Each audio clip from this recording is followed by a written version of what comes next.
Welcome. Even in this age of hyperlinks and cyberspace, nearly 6 centuries after Gutenberg devised his printing press, it's still possible for a single book to shake the foundations, rattle cliches, upend dogma, unnerve ideologues, and arm everyday people with the knowledge they need to fight back against the predatory powers that have robbed them of their birthright as citizens. This is such a book, Capital in the 21st Century, by the French economist Thomas Piketty, the book of the season to many, to others, the book of the decade. Reviewers have called it a bulldozer of a book, magisterial, seminal, definitive, a watershed. At 700 pages, it's already a bestseller, and there isn't a single scene of seduction, not one celebrity interview, not one picture, just graph after graph, fact on fact, drawn from 2 centuries of data and embedded in prose that can suddenly explode like a supernova in the brain. Here's one of its extraordinary insights. We are heading into a future dominated by inherited wealth as capital concentrates in fewer and fewer hands, giving the very rich ever greater power over politics, government, and society. Patrimonial capitalism is the name for it, and it has potentially terrifying consequences for democracy. For those who work for a living, the level of inequality in the U.S., writes Piketty, is probably higher than in any other society at any time in the past, anywhere in the world. Over 3 decades, between 1977 and 2007, 60% of our national income went to the richest 1% of Americans. No wonder this is the one book the 1% doesn't want the other 99% to read. Paul Krugman has been writing extensively and generously about Piketty's book. The Nobel Prize-winning economist and New York Times columnist calls it a tour de force, a magnificent sweeping meditation on inequality that will change both the way we think about society and the way we do economics.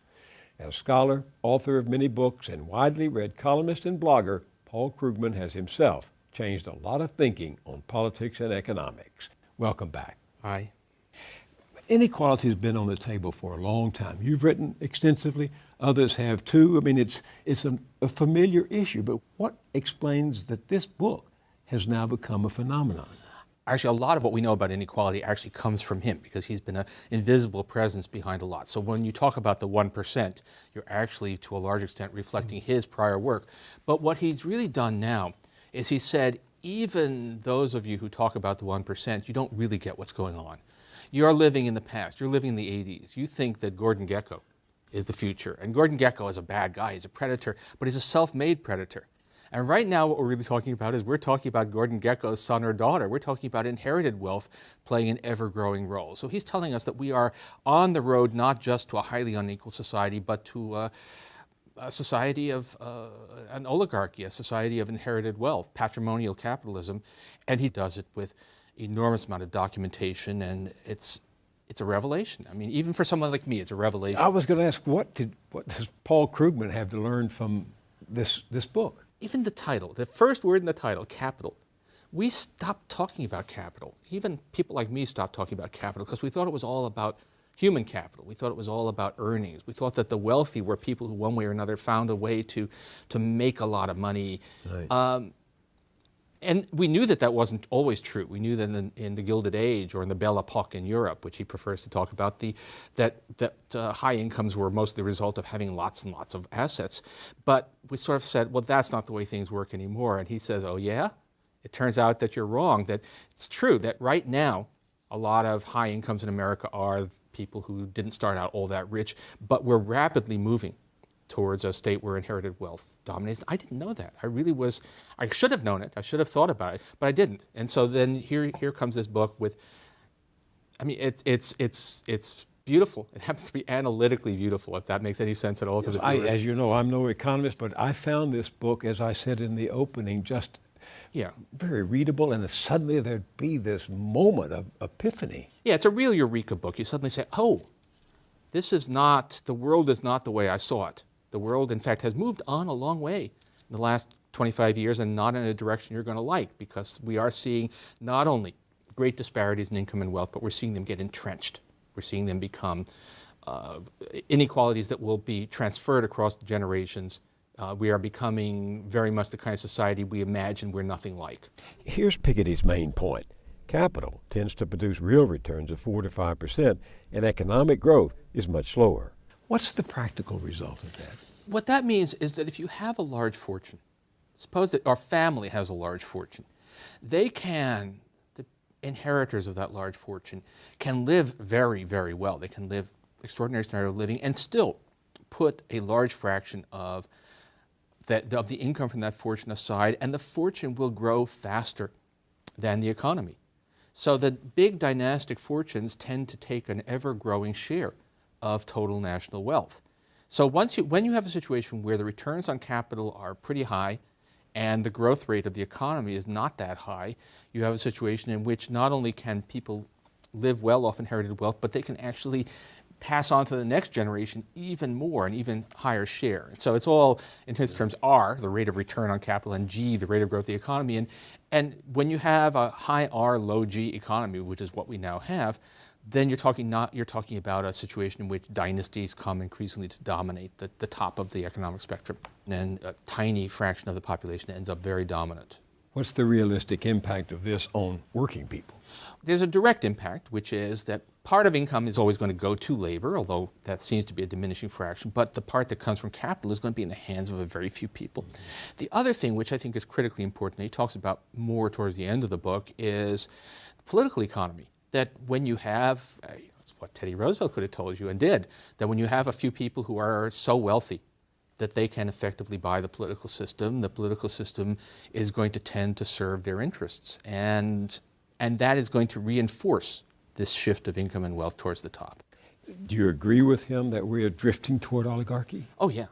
Oh, I don't think that's even, I don't see that there's any question of it. If you look at certainly if you look at what we know already, and we're learning more, we know already about the concentration of income, of wealth, you can see that it is growing. You can see that, and you can actually see, I spent a little while just sort of going through the Forbes 400 list. And what you find is already there's an awful lot of inherited wealth in there. It's no longer a list of self-made men. And of the self-made men, a lot of them are pretty elderly. And those fortunes are going to be passed on to next generation. So no, the drift towards oligarchy is very visible, both casual observation and in the numbers. I was taken with something you wrote the other day. You said that, in your opinion, the real problem is not capital accumulation per se, as much as it is, quote, remarkably high compensation and incomes. Now, how does that differ from what you were just saying about wealth that passes to the next generation? So right now, high incomes are still primarily coming from people who've made a lot of money, typically as corporate executives. That has been the story. So the big expansion of inequality in the United States since the 1970s has so far been driven by high salaries, high bonuses, and so on. That's where we are now. But our image of the top is really a quarter century old. It is about the way things were when these great fortunes were just getting started, when we were just seeing the explosion of inequality. But we're well along the way towards one in which it is, in fact, an older thing, where people accumulate capital, pass it on to their heirs, and you get these dynastic wealth. So right now, and this is where Piketty has interesting things to say, but not this compelling vision about why America is so unequal right now. But looking forward, he's telling us that the story is already changing, and it's going to change more. So we are going to probably, unless something gets better, we're going to look back nostalgically on the early 21st century when you could still at least have the pretense that the wealthy actually earned their wealth. And by the year 2030, it'll all be inherited. And at the same time, we can't even manage to pay workers a minimum wage of $10.10. Yeah, and what's amazing, I thought actually one of the most depressing things, although enlightening in his book, is he talks about France in the Belle Epoque, the years before World War I, which was ideologically as much a society committed to equality in principle as we are today, but in practice was totally dominated by very wealthy families, where it was impossible to even raise the possibility of seriously taxing great wealth, where it was very hard to do anything to improve the conditions of ordinary workers. And it shows you how that can happen, how you can have a society where even though the ideology is democratic, even though we claim that all men are equal, in practice, not a chance. Isn't that what's happening now in this country? Exactly. That's the point. And what's funny is at the time, Americans used to say, oh, we should never allow ourselves to become like old Europe, and in fact we have.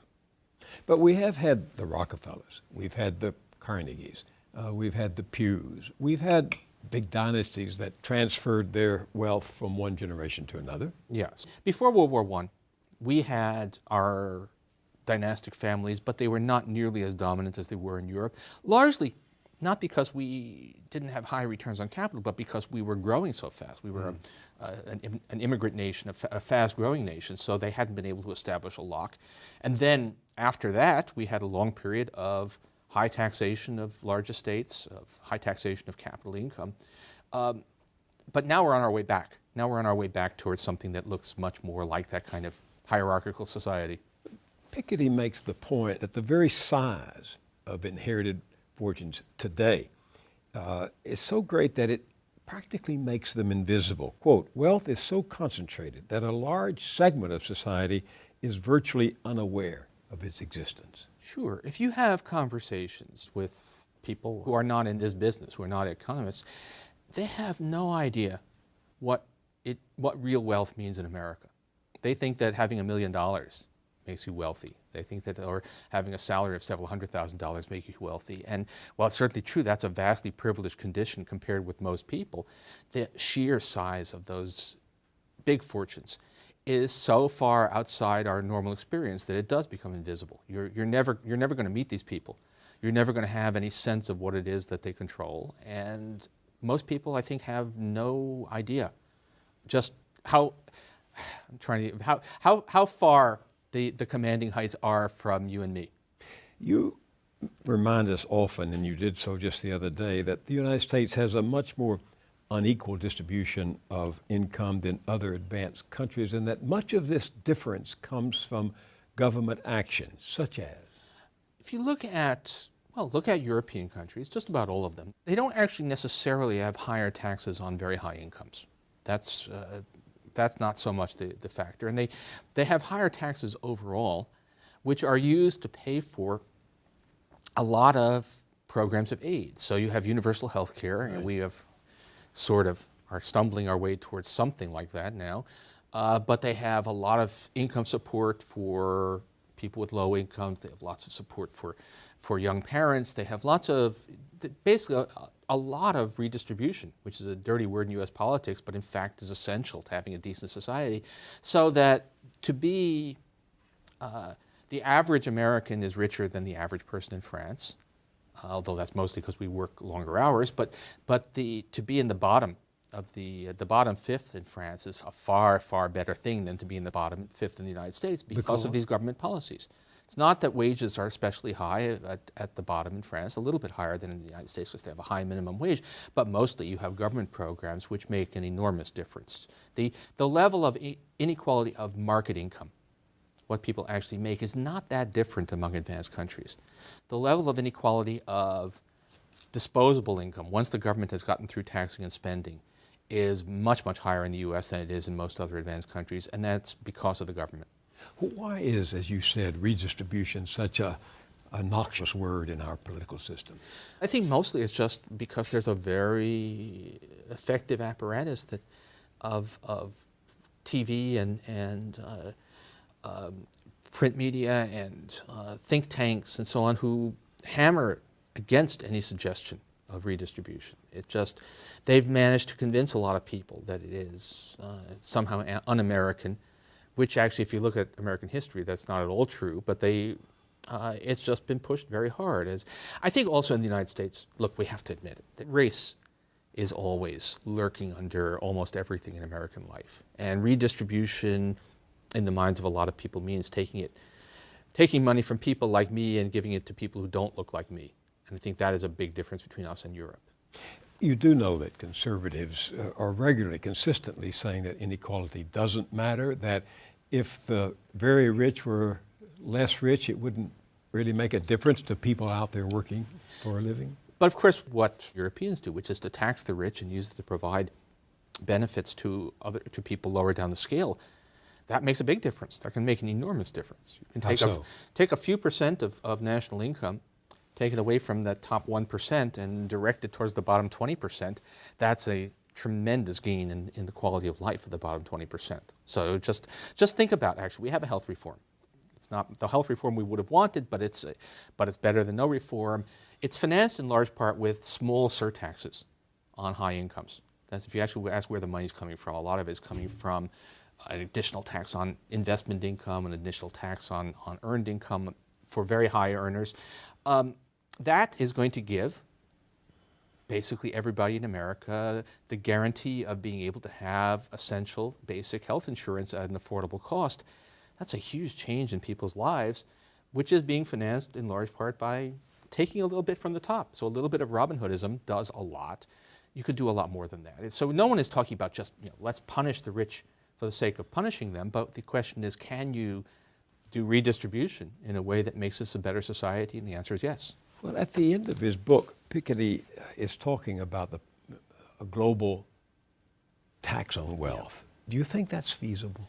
Well, is it feasible politically? If the United States were behind it, lots of things would become possible. If the United States were to support this, then I think you could pretty much guarantee that enough Europeans would be willing to go along. And while there would be some countries that would, rogue countries that would want to serve as havens for tax evasion, that we would have a lot of leverage over them. So really, it's not that the international global system makes this impossible. It's the U.S. political system that makes it look impossible right now, and that can change. But given the dysfunction of Congress, given the fact that the Supreme Court has in effect decided to enable corporations and the rich to consolidate their hold on our political system, do you have any hope of the kind of change that both Piketty and you would advocate? I think you don't give up hope on these things. We have, look at the American political tradition. One of the interesting things that Piketty says is that serious progressive taxation of high incomes and great wealth is an American invention. We invented it, and we invented it in the early 20th century, right at the peak of our Gilded Age, and somehow we found it in ourselves to find political leaders, people like Teddy Roosevelt, who are willing to say, this is a bad thing. We do not want the society that is emerging here. So I think things can change. If you ask, are we going to get a global wealth tax before the 2016 election? Well, no, we're not. Might we get one by the 2024 election? Possibly. You wrote something the other day that's hard to forget. You said there's such an ugliness in America right now. Yeah. This is one of the things that puzzles me, actually, about my own country, which is, it's one thing to have disparities of income and wealth and to have differing views about what we should be doing about it, but there is a level of harshness in our debate, mostly coming from the people who are actually doing very well. So, we've had a parade of billionaires whining about being, the incredible injustice that people are actually criticizing them, and then comparing anyone who criticizes them to the Nazis. It's almost a tick that they have. This is very strange, and it's kind of scary because it's one thing if someone without a lot of power seems to be going off into a rage for no good reason, but these are people who have a lot of influence because of the amount of money they control. Given what you've just said, and given the fact that there's this ugliness, what do you think it's going to take? A mass uprising? Consistent demonstrations? Insurgent politics? How are we going to stem the tide that he says is taking us into oligarchy? There's a negative and there's a positive take. Piketty seems to argue for much of the book that we only escaped from the old oligarchy for a while thanks to really disastrous events, thanks to wars and depressions, right, which disrupted the system. That's an argument you can make. On the other hand, if you read histories of the New Deal, you know that it didn't spring out of nowhere, that we had a progressive movement and a lot of proto-New Deal programs building for quite a long time. There was, in fact, a move in America. There was an increasing political, philosophical readiness to take on inequality of wealth and power.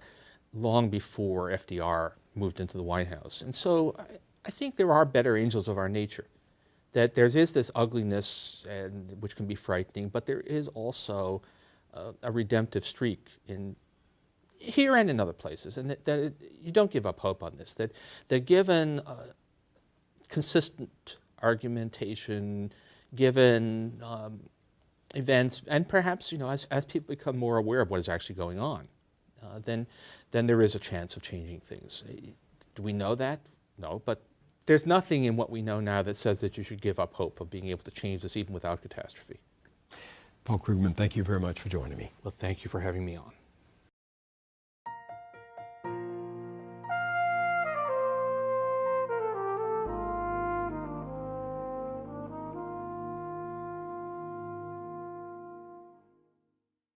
The evidence keeps mounting. Just this past Tuesday, the 15th of April, tax day, the AFL-CIO reported that last year, the chief executive officers of 350 top American corporations were paid 331 times more money than the average U.S. worker.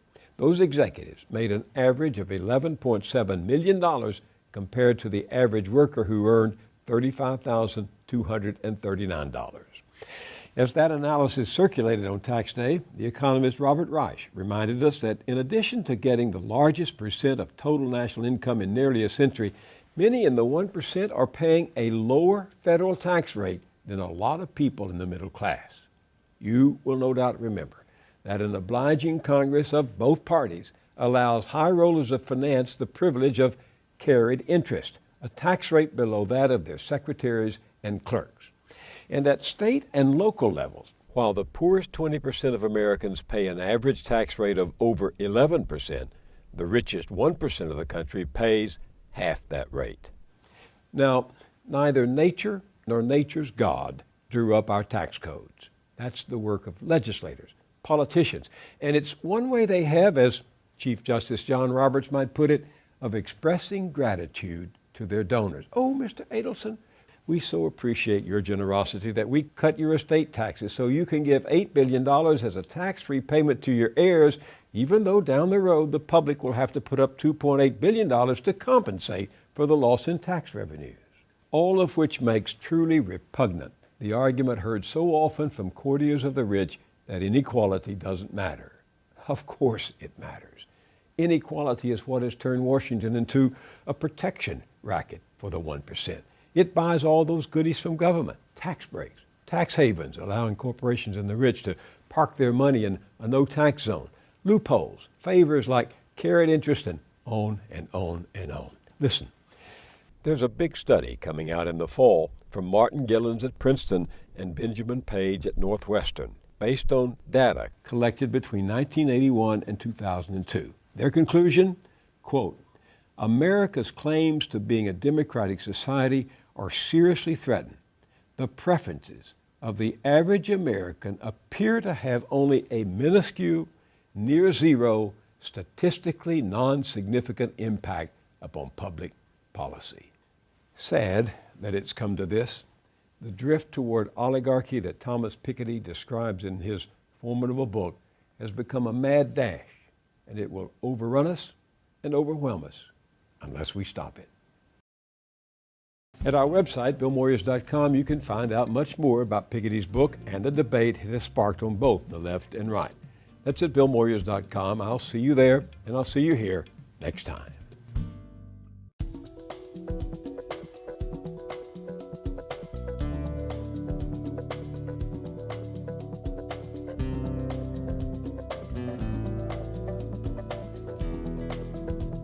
Don't wait a week to get more Moyers. Visit BillMoyers.com for exclusive blogs, essays, and video features.